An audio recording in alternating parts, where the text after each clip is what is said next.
Welcome to The Finder of Lost Things, exploring your superpowers of trust, healing and transformation with me, Hannah Belton. My brother, Christian, disappeared in Mali, Africa in 2003. He disappeared without a trace. We lost his story, we didn't have closure, we lost so much. I was fighting and searching to find Christian when actually I just needed to sit in stillness and attract him in. I was so resistant to doing this, but I had to surrender. It's a process of trusting and finding the lost pieces and integrating them. This podcast will uncover the process that Christian and I went on to find the lost things, him, and to find the parts of me that were missing. And we were destined from the start to tell our story into the dark, for we were born to a great white shark.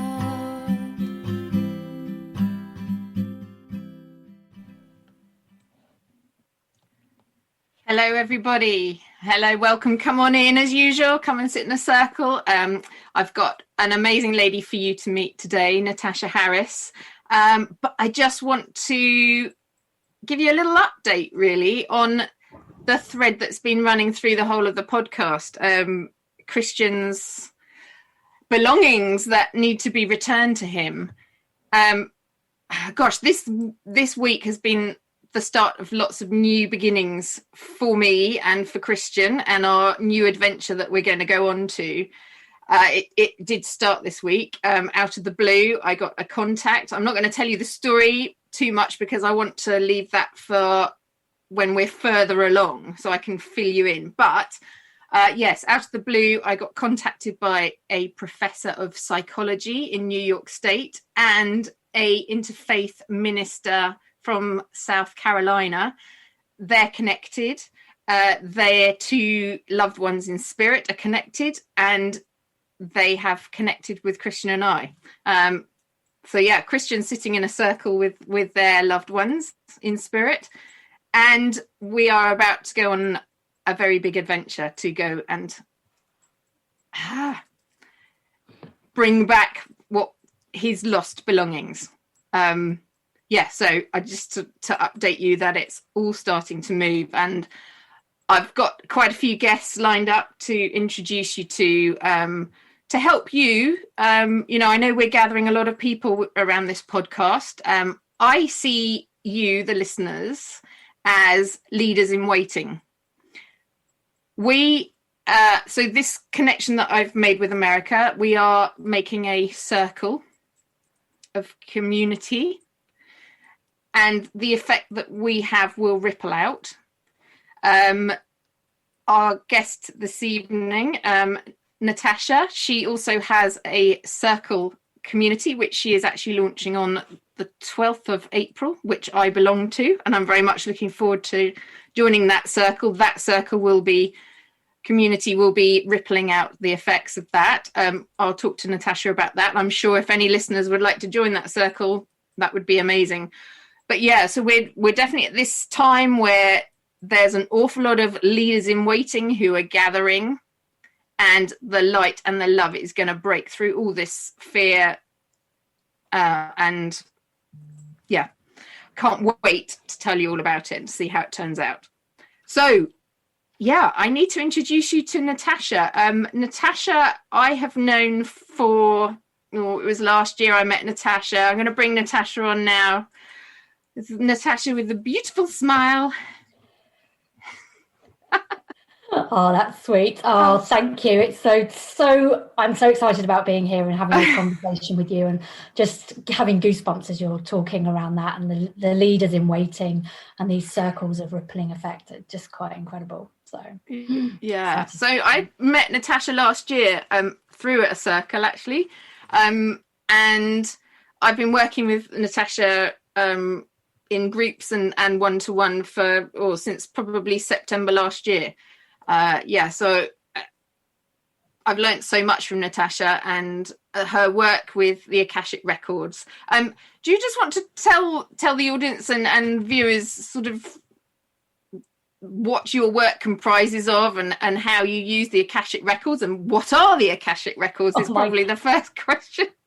Yes, so like a huge topic all together there, but so I'm just, as I said, I'm just delighted to be here. And so I work with the Akashic Records. I'm a business coach, an intuitive business coach and healer, working with people who really want to make a difference in the world. And you know, Hannah, I know the ripple effect of what you're trying to do and what you're here to do, and using the Akashic Records really to support people to really coming back into touch with who they are on a soul level. So really understanding who we are on a much bigger scale, more than just in the physical body, but who we are on a soul level, and how we can harness that energy of who we are to have such a more empowered lives, to really stand in our soul power in who we are, really to have cause and effect and create change in the world through the work that we do, through how we interact with people and how we do things. But I mean, the Akashic Records is vast. If you haven't heard of them, I mean, they really are. I mean, you may have heard of them through other religions and other we've been talking about the Akashic Records in various ways over centuries, and in the Bible they're referred to as the Book of Life, so people may know of them from that. That's probably how I've always heard of them, not really having ever understood what that is, but they really are what I call an energetic database of all the choices, thoughts, feelings, actions that we've ever taken, and kind of this little store of information that we can harness and use to see what we've been doing, so that we can really shift things around from repeating patterns of behavior that are holding us back from doing what we really want, to actually really releasing that energy and those holding patterns that we've been doing probably for many, many lifetimes, because the Akashic Records is really about looking over past lifetimes as well as this lifetime, releasing that so that we can really stand up and really shine who we are, shine our soul light. Oh, that was a brilliant précis of the Akashic Records. And like, how did you start using them? And can you tell us a bit of your sort of backstory and what you were doing before this? Led me today has really been a rather kind of interesting unfolding of things coming into my awareness and me going, oh, that's quite interesting. I'll just put my hand up to that and see how that turns out. And then it's just been another thing that's kind of been a real resource and a tool and a way of life that's just really changed everything for me, and my whole perception about how things work and the energy of things, and how we contribute to the energy and the bigger picture of things.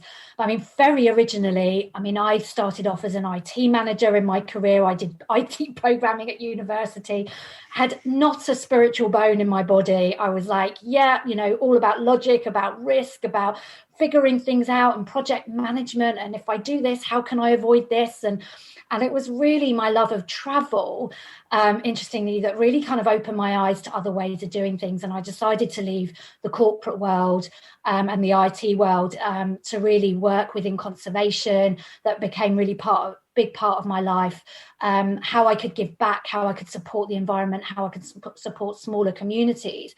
And then really my work led me to being coached by somebody, and really loving that whole process of like, oh my goodness, there's a whole nother way that we can view things and stand in our own power and in a different way, but just to really be responsible for our actions that have a huge cause and effect, and how we can shift the course of our lives in big ways. And then that opened me up to doing more energetic work and learning Reiki and energy healing, and had no idea what Reiki was. I was just like, oh, that sounds like an interesting workshop. I'll go and check that out. And then really being blown away by, oh, there is much more to this world than we see, than we can see, feel, hear, and in the physical world. And I was just like, it blew me away, really. I was just like, I just knew it with every fiber of my being. My logical brain couldn't quite work it out. I was like, but I knew it in here. And I was like, this is just something I've got to explore. And I kept it under the radar for a long time. I was like quite embarrassed about it. My friends were not that way inclined. And then, you know, slowly but surely I was like, well, this works. Like, why would I not, you know, work with people around this? I was like kind of feeling my way a little bit. And then the Akashic records came into my sphere of curiosity, and I was like, what on earth is this all about? This was probably about 8-9 years ago, and it was just another layer of understanding of how the world works, how I see the world, how I view the world, and it just blew me away. And how I work with that now is like, well, if people want to work with me, it's like it has to include the Akashic records, because it's such an offering that I can't do my work into the same level without introducing people to that. So people have to be open to understand, to experiencing it. Yeah. Oh goodness. When you were saying about, you know, you have everything in your normal senses, and then you have the heightened unseen senses that you use, and it does. It's a complete different world, isn't it? It's a whole nother world. Completely. How do you view the Akashic records? Do you view them as like a book of your life, or is there a... Yeah, in some ways, I think that's a really good description, actually, because it really, and not maybe your book of life, but book of lives. So from the moment that your soul came into existence, that was when your Akashic record came into existence. It was like a spark, you know, lit up in the universe alongside with you and your soul. And then from that day on, that moment on, information gets added to that. And so when we understand who we are at that essence of that soul level, like who we are at that, on that energetic spark of divine, then I really can see how everything changes. I mean, when I really understood my gifts, who I was on a soul level, and started to apply that through things I do on the everyday here on the physical, then my whole world changed. Then everything started to shift and change for me. I started to step more into flow with who I was. Things started to ease up. Things started to unfold for me. Things started to happen. People started to come into my experience. And at the beginning, it was a bit like, oh, that's interesting. Oh my gosh, that's weird. That's a coincidence. And now it's like, it's the norm. It's like, that's what happens in my life. Something will unfold. I kind of receive or see an extra layer of information, and something happens in my physical reality. Yeah. I can totally understand that. When you were just talking about your soul gifts and your sort of soul powers that you have, can you just explain that concept and how listeners, how it would relate to them in terms of their soul powers? And so we are all unique beings. I think the way I see it was like we're nearly 8 billion people on the planet, but the beauty of that is that actually we are all unique and individual. There is no one other being on this planet that is exactly like you. We are all unique and beautiful individual beings. That's what makes our world so fascinating and so interesting, that we are all different. And when we understand that difference, but can come together in that oneness of it, that we're all here together to experience something, but that we are all individual within that. And then I really do think everything can change for not just us individually, but for when we start to include that change for us on an individual level, everything starts to change on a bigger level as well.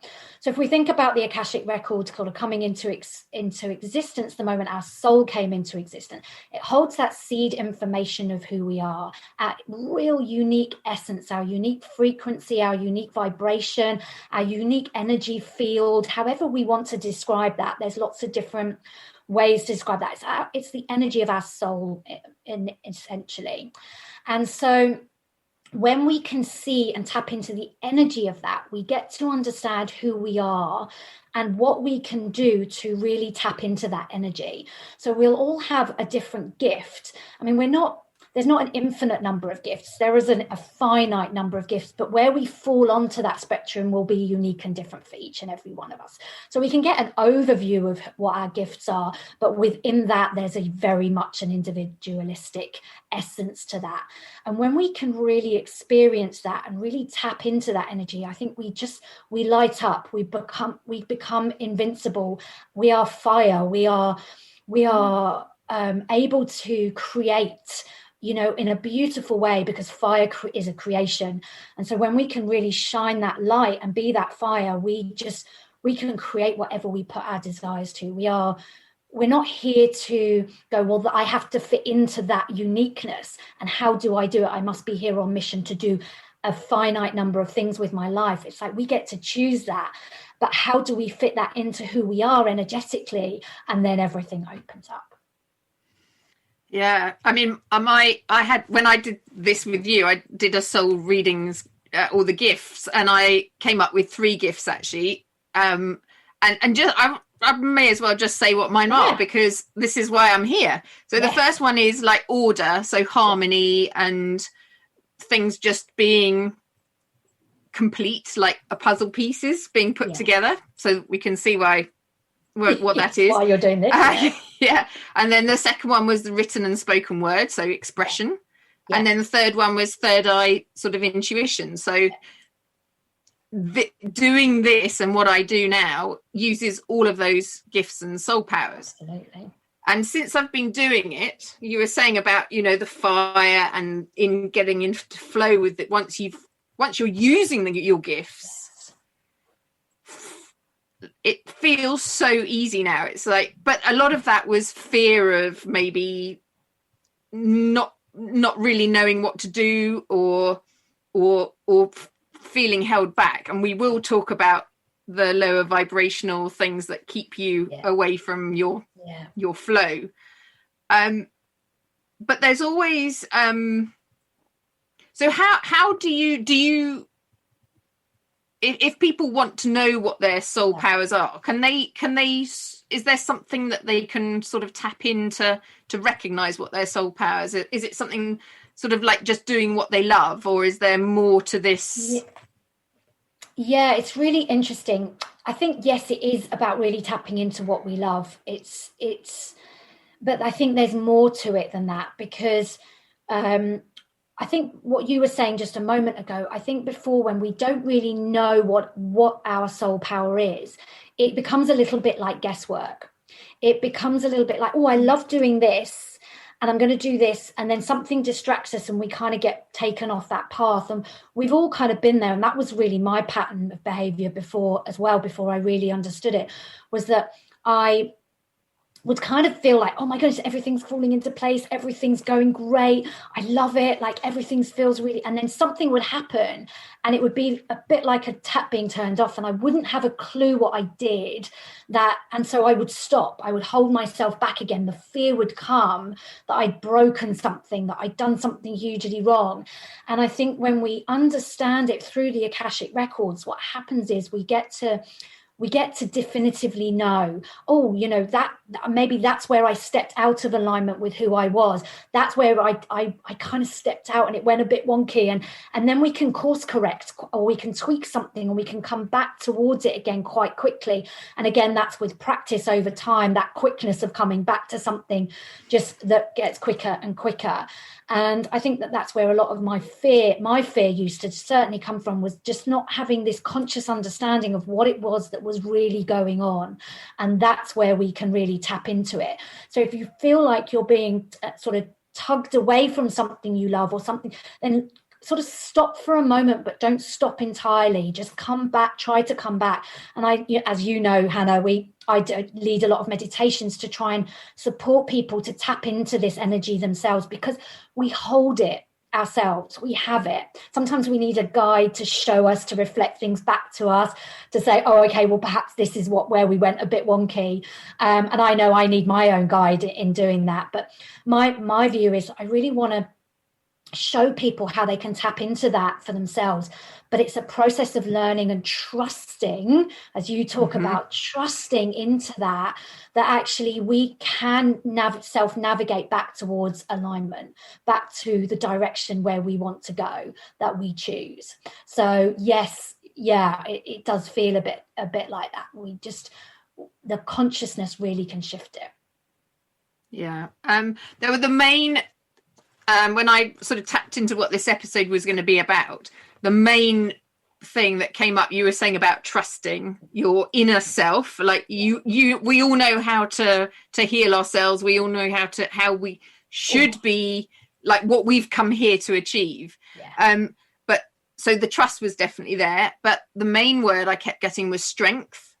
Yeah. Like so for me particularly, if I'm supporting other people in the work that I do, somebody said to me this week, actually, you're supporting me, but I'm sorry, I can't support you. And I was like, don't worry, because I have a whole unseen, and we all do, they're all here supporting me, and I've tapped into them so I can use them.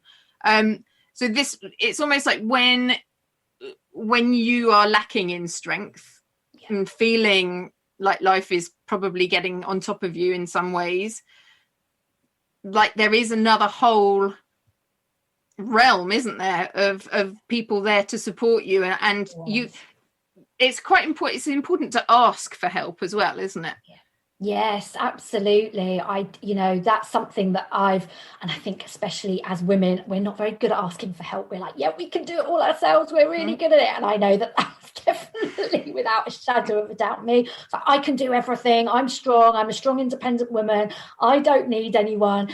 And now I really have lent into the asking, and I laugh at it sometimes, because it's just like, it's like we have these resources available. We have Spirit Guide team that are out there supporting us, our own unique team who are there behind us, gunning for us, going, just ask us. We're here waiting just to be acknowledged and to be asked. And if I forget occasionally, and then I'm like, hey, Spirit Guide team, come on. And then I can hear they have a sense of humor. They're like, yeah, we've just been sitting here twiddling our thumbs, waiting for you. And I'm like, yeah, okay, I get it. I know. And it's like having this lightness of heart with things, and really drawing on, like, we are never alone. Like, even now, in this difficult, challenging time where that's all we are supposed to be, is isolated and alone. It's like, we're not. We have resources, we have guides, we have or an inner guidance system. We are working, we're not separate from that. We're not individual beings with a higher self that we have to call in. We're all of that at all times. It's about trusting that and opening up and recognizing that is there for us at any moment. We don't have to stop being human and tap into the spiritual and go, oh, I'm going to meditate now, and I'm going to tap into my Spirit Guide team or my extra resources. And then I can only do that then. And then I have to come back into the physical. And I think that's what many of us do. And I used to do that as well, not really knowing how to integrate that. It's like when you're walking down the street, when you're doing something, when I'm working, when I'm creating, I'm constantly working with all of that. And it's fun. It's really great. It's exciting, because you're thinking one thing and then something else will come in. You're like, oh, hadn't thought about that. Okay, maybe I should listen to that and trust it and see where that goes. And it always works out well when we do that. And it's, it's just with a light heart that I laugh at it sometimes and think, oh yes, of course, Yeah. So do your spirit guides come in? Is there any sort of special sort of signal that you have between you, or do they come mainly in your thoughts, or how do they, or does everyone have different connections? Yeah.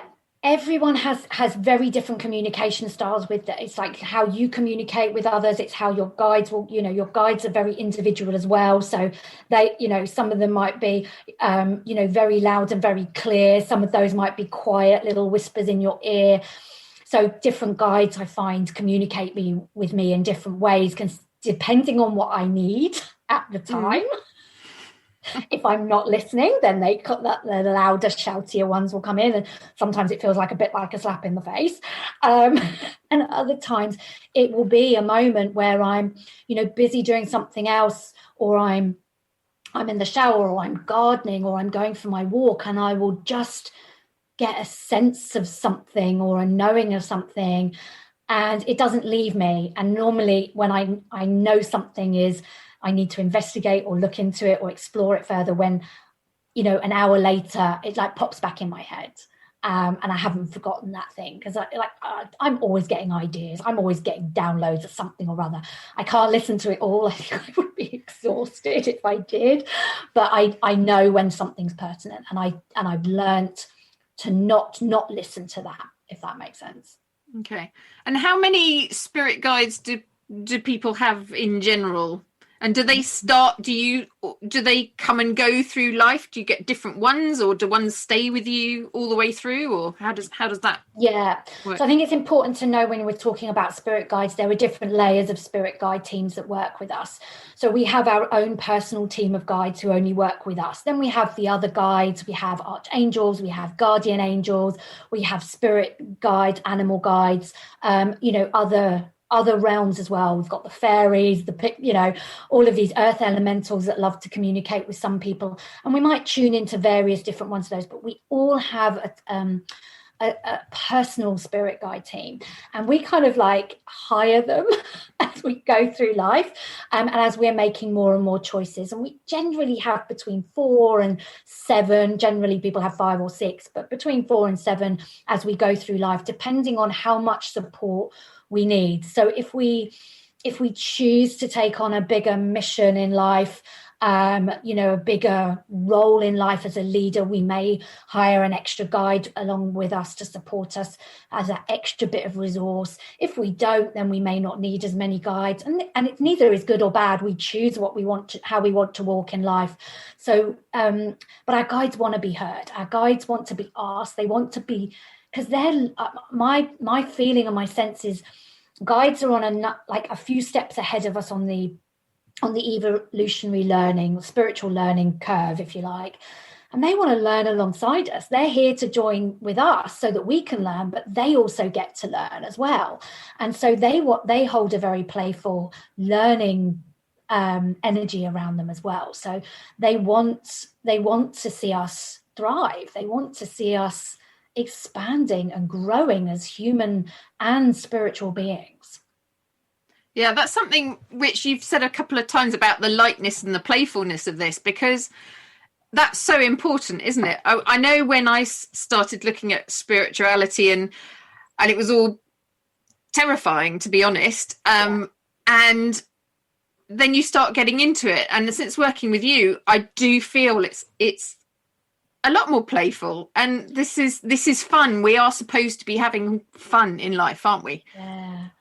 Oh yeah, I totally agree. I mean, I used to be so serious, especially when I was in corporate and when I was in project management. I took my job and my role very, very seriously in life. It's and it showed in all areas of my life. It reflected, I was fun. I was a bit of a party goer, but I could also see that real seriousness, and I really recognize, hindsight's a beautiful thing, that had I not shifted careers, had I not shifted things, I think that seriousness in me would have got stronger, and the playfulness would have diminished, and would have diminished my light at the same time.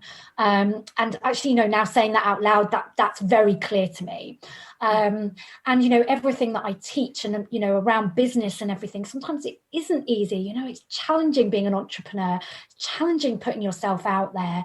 But I think one of the joys of me teaching that is to bring the joy into that, so that people can really enjoy it, because we are here to have fun. We are not here in this lifetime, I don't believe, to just be serious and to get the job done. We're here to have as much abundance and lightness and fun and connections and experiences. For me, life is about experiences as we can. Gosh, that leads beautifully into the next subject, really, about for me, I can definitely see if I was serious, and with massive grief sitting over me, and life, the fun went out of life totally. Yeah, it did. And grief is one of those things that brings your vibration so far down. And I know a lot of my journey was getting the vibration up. Yeah. So if we're going to talk about like low vibration, so if we're talking about a place of low vibration, what does that attract to us? How does that manifest in our life if we're in a fear, like is surrounding in the collective in a lot of ways at the moment? What will that, if of that vibration, what will that bring to us? What will that attract to us? Yeah, so it's really interesting because the way I see energy is that energy is energy. So it's either a lower vibration or a higher vibration, however we see it. Whatever vibrational frequency we are in, we will attract more of that. So we have to be really mindful about what is our most predominant energy. What energy is that? Is it more that I'm doing more fear in a day than I'm doing joy? Or am I doing more joy and lightness and playfulness in my day and I'm doing some fear? You know, because we live in a very polarized world right now. And it's not easy to maintain balance given everything that's going on, and we are affected, and most of us are sensitive beings, and we don't want to protect ourselves from all the fear that's going on, because that's fear-based in itself. If we shut ourselves away and we're fearful of everything and I mustn't put myself in that vibration, that is actually an energy of fear. So it's how we're doing these things, and we have to experience all energetic vibrations, because we don't know what joy is without having experienced sadness. We can't possibly know what that is. But what we do have in the middle of that is a choice. Where do we choose to put our attention and our energy towards? Do we choose to stay in the lower vibration? And I'm using air quotes because it's just another energy. We say it's lower, we say it's higher, but it's just another energy. And we know we can measure it in terms of frequency, sure. So that's not to say that we can't measure it in terms of higher and lower, but I find it really supports me and my clients if we stop looking at it as bad and good or lower and higher, that it's just another energy. And from that energy of fear, what can we learn about ourselves? What can we do differently around that will shift us out of that? And to start with, it's always baby steps. It's little steps that lead us towards something that, you know, find something that brings you joy in the middle of that, and then do something a little bit more along those lines, and then a little bit more, and shifting our general energy and our attention to what we want to do more of. Yeah, because a lot of it is results, isn't it? It's like, what results are you seeing in your life? And that kind of indicates what you're giving out. Yeah. Yes. Yeah, absolutely. You know, we can see quite quickly where our energy is going, because our environment will reflect that directly back to us. So we know it when we say, you know, certain you know, when we put ourselves in a vibration with like-minded people, that's what we experience. It's like, if we see the world as bad, we will only see the bad. If we see the good, then we will only see the good. And I have really, really tried to see the positive in the world. That's not to negate that other things don't happen, but where we want to draw our attention to is so important, and we will start to see that very quickly in our results on where we're putting our attention to and what we are doing. That really creates a whole different world. Things will start to change. It's like, as we know that from gratitude. Gratitude is a great example. Having a gratitude, there's so much research, there's so much science behind it now, we cannot argue with it. And this is a prime example of that. If we have a daily gratitude practice, we can then start to see that reflected back in us. People start to respond to us differently because we shift our vibration. Now, that has to be not that we sit down for 3 minutes a day and we write, oh, this was good today, this was good today, this was good today. We've got to feel it. We've got to go, oh, remember that thing that happened today? Wow, I'm so grateful. We've got to feel that gratitude in every single cell of our being. And to start with, that's not easy when we feel the world is like lots of hardship going on in our life. But if we start to feel that a little bit, our vibration starts to shift, and then we start to shift our vibration and we start to become a match to that, and then we start to see the results showing up. So we have to feel it. I heard somebody say, which I thought was genius, don't just do gratitude and pay it lip service. Do it like you mean it, and then everything will change. Yeah. And then you start attracting your frequency and your vibration. Yeah. And then doing, when you were saying about the little steps and using your soul gifts and your soul powers, and that, yeah, you just get into flow. It's a beautiful thing. I mean, having been through the whole sort of process with you, it is it's completely powerful and life-changing. Totally. Yeah.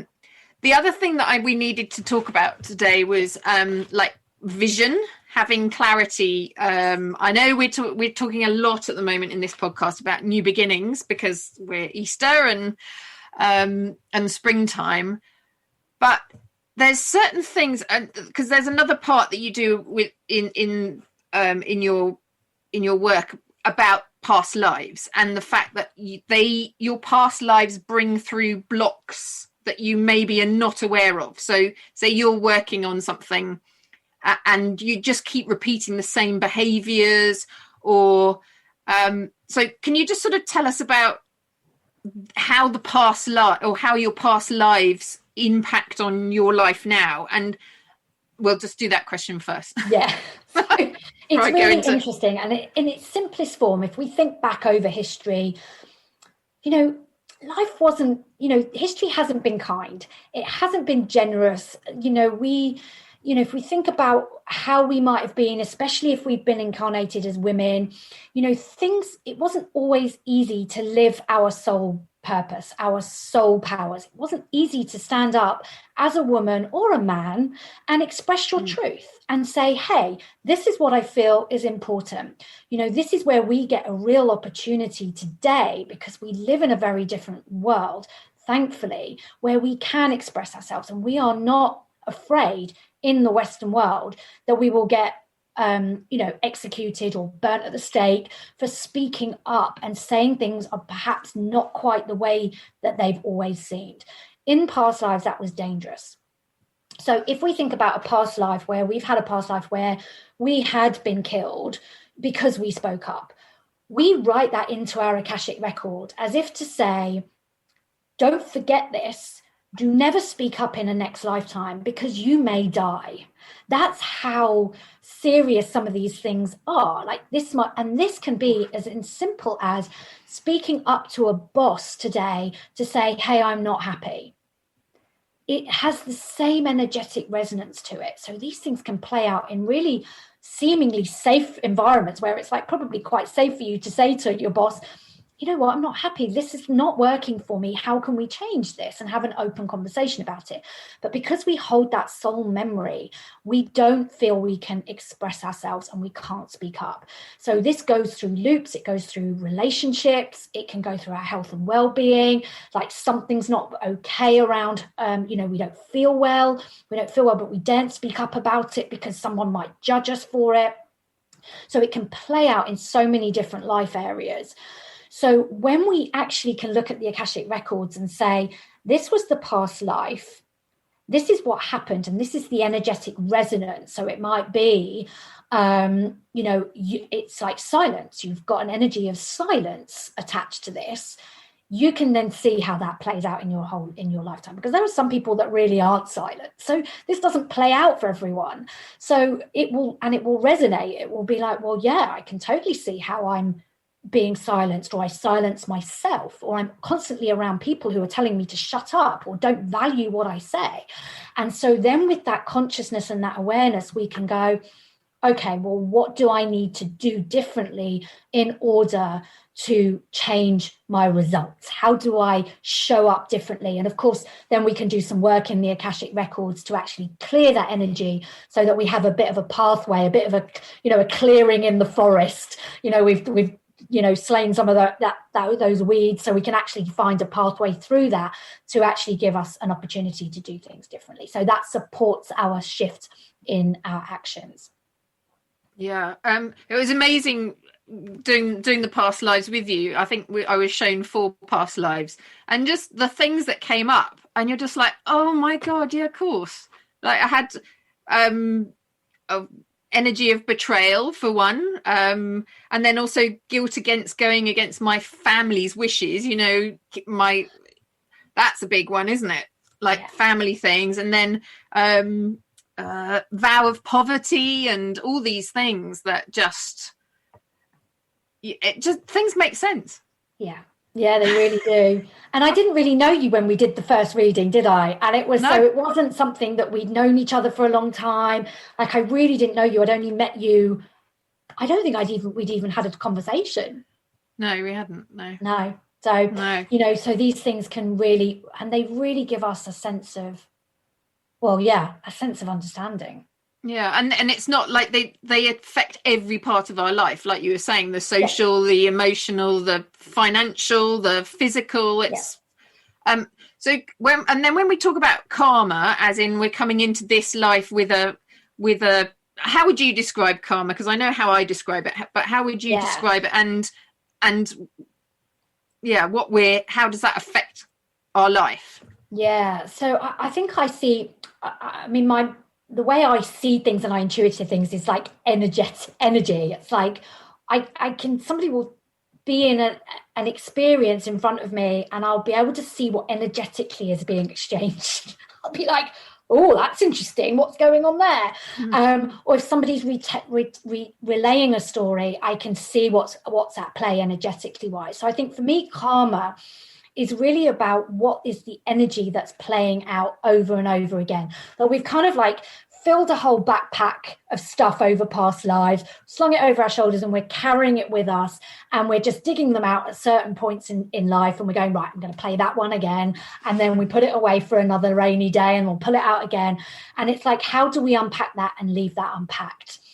And it is a journey. I would really like to say that, although I believe that everything is magical, there is no magic at play. It's not like I do some work in the Akashic Register and by poof of magic, like everything's gone. You get to be a participant in that. And that's what I love about the work that I do. It is very much about putting the person that I'm working with, you, whoever else, is like, it's like handing someone the information with responsibility that you get to create and rewrite it all if you choose.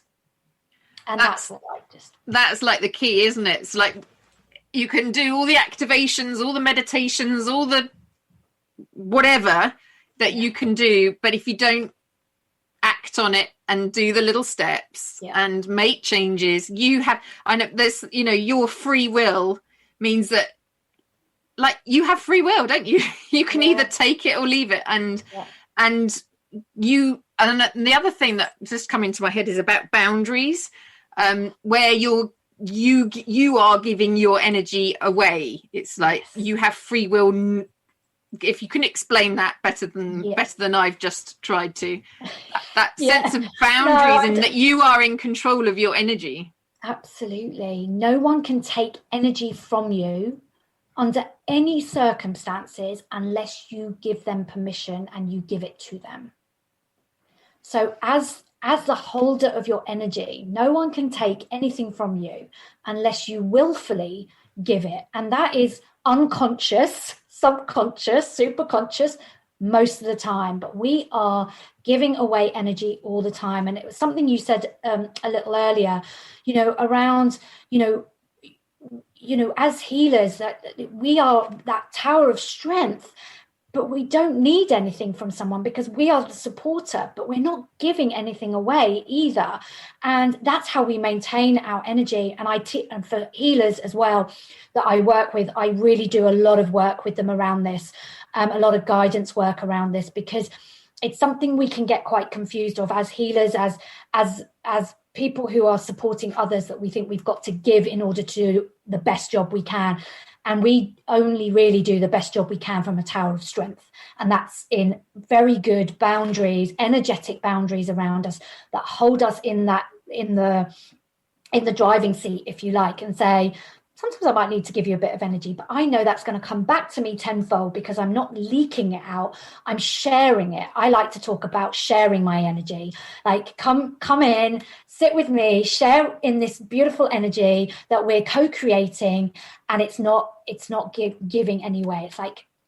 I like to think of myself, and do I do this all the time? I'm not sure, but like to shine as much as I can and allow people to feel what that feels like, so they can do that, and then it all flows around the system in such a beautiful, harmonious, and balanced exchange of energy. That's how I like to describe it. Balanced exchange of energy. So just a quick question, how would you know if you are leaking energy? Oh, very good question. I think it's really obvious. You will feel depleted, you will feel exhausted, you will feel tired, you will probably feel like you never get enough sleep, you will feel constantly drained.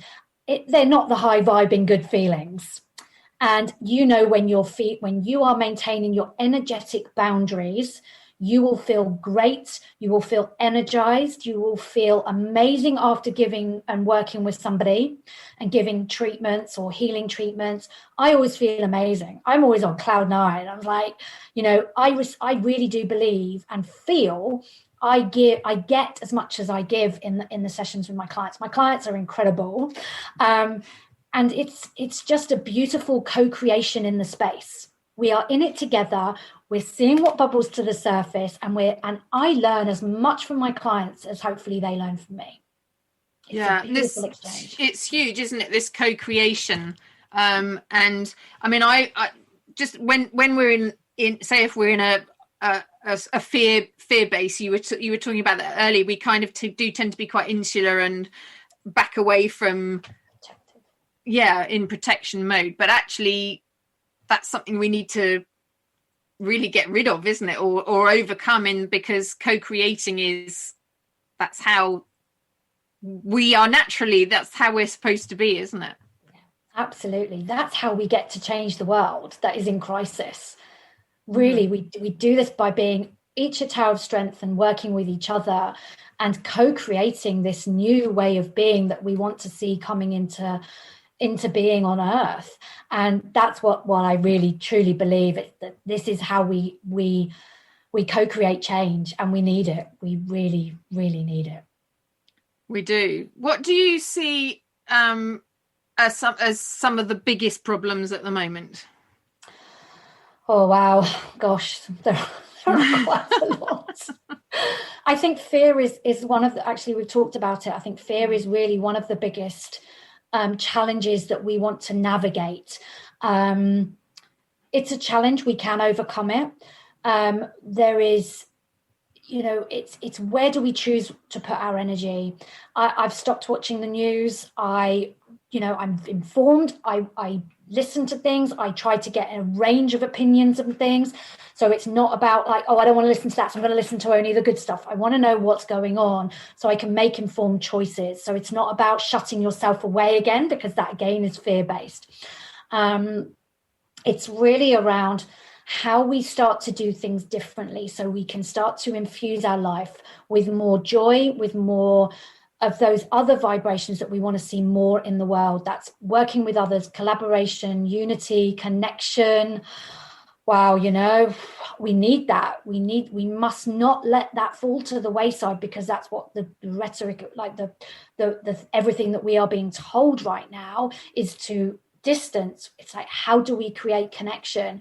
And I have done my hardest to create and infuse connection in this situation over the last year, to support others to be connected as much as possible so that we can keep that energy flowing around.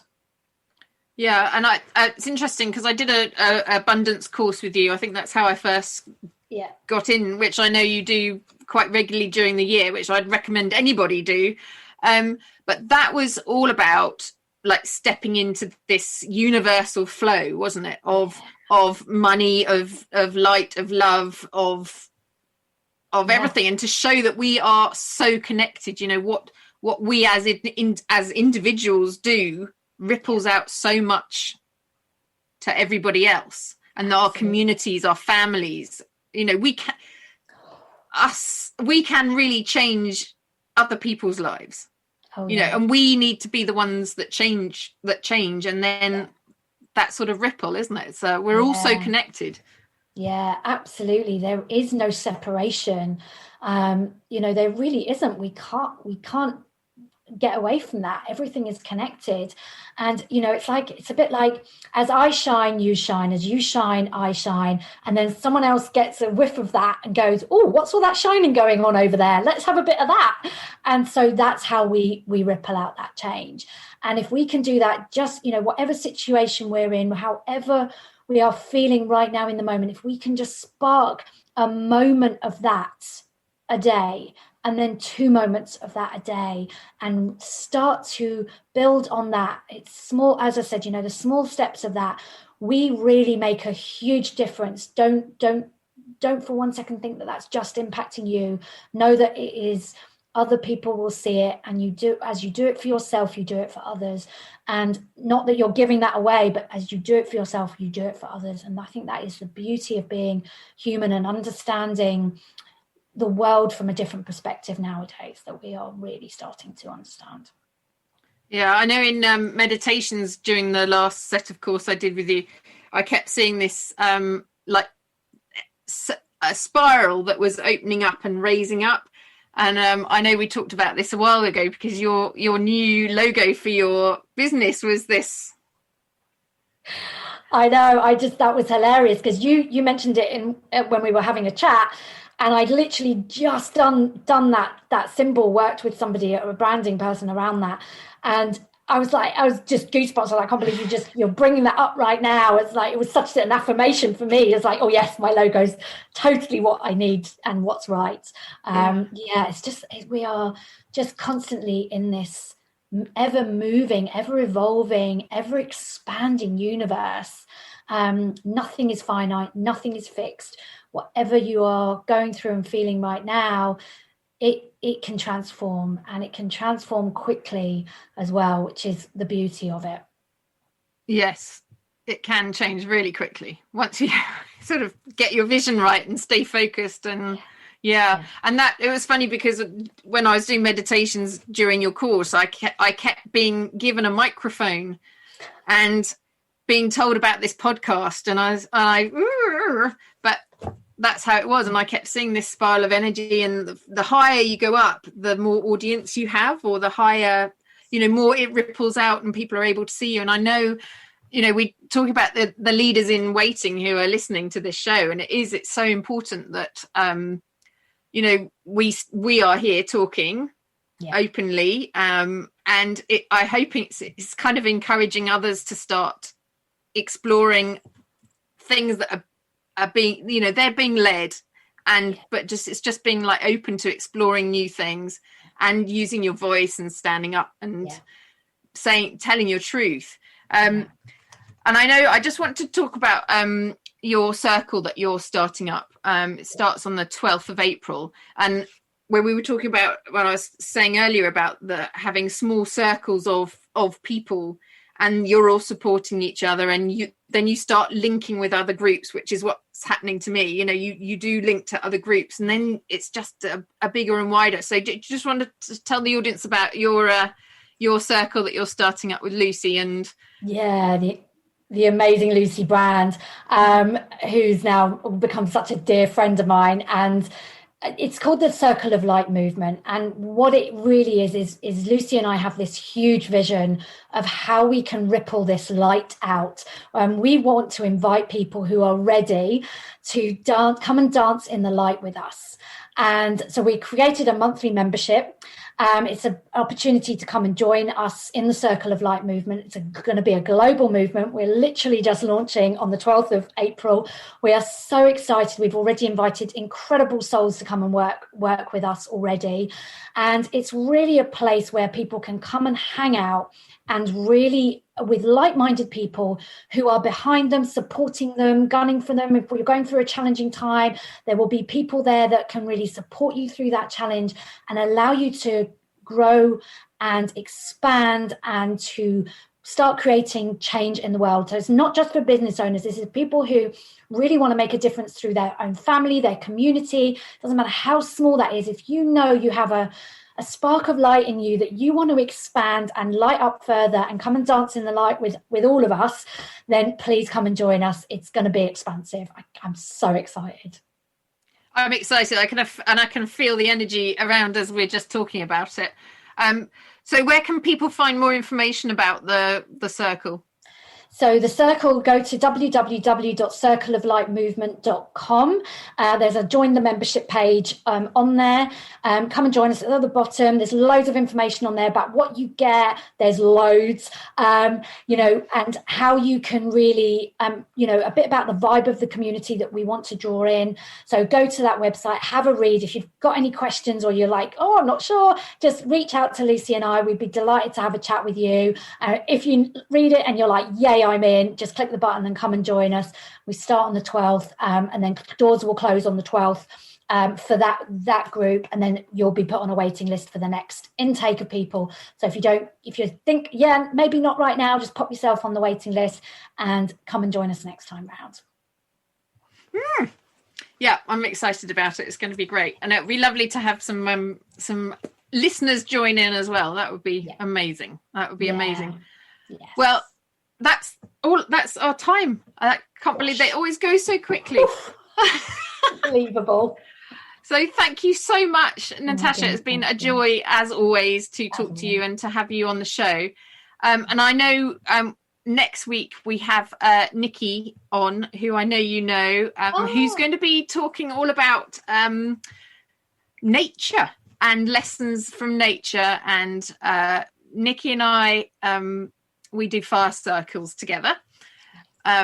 So we always have, it's another joyful person in my life. I am absolutely blessed at the moment to have all these people in my life. And I know that's a part of I'm attracting these people as well. I understand that totally. But honestly, from going from where I was with Christian in that state of total grief and fear, and just steadily, it's like just steadily releasing those blocks and the layers, and it's totally life changing. So I do, if you are thinking about or you're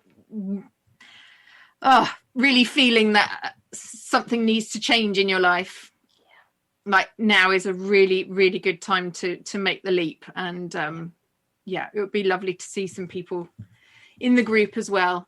So next week, we're going to be talking about nature and also how you can follow the seasons and how you can slow time down and really, really get joy from being in nature and connecting with Mother Nature. So that will be next week's session. So thank you so much, everybody, for listening. And you can always find past episodes on finderoflostthingspodcast.com. And there are transcriptions and everything there. And if you would like to review the podcast, that would be great on iTunes as well. Okay, lots of love. Thank you very much, everybody. Thank you to Natasha, and I'll see you next week. Bye. Thank you for listening to The Finder of Lost Things. I think we've been triggered so long and so hard by COVID, and it's going to carry on. People are getting used to stillness, and they're getting used to more solitude. But how do you use that time for the highest good? This process that we're going to explore will bring back the joy and purpose to life. That wholeness, that sort of harmony and flow and togetherness. People are really ready to find their lost parts now. You can find me at hannahvelton.online.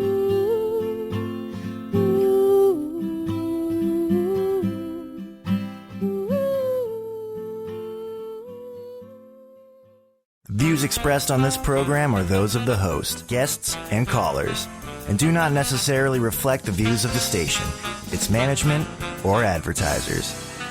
You're listening to Transformation Talk Radio.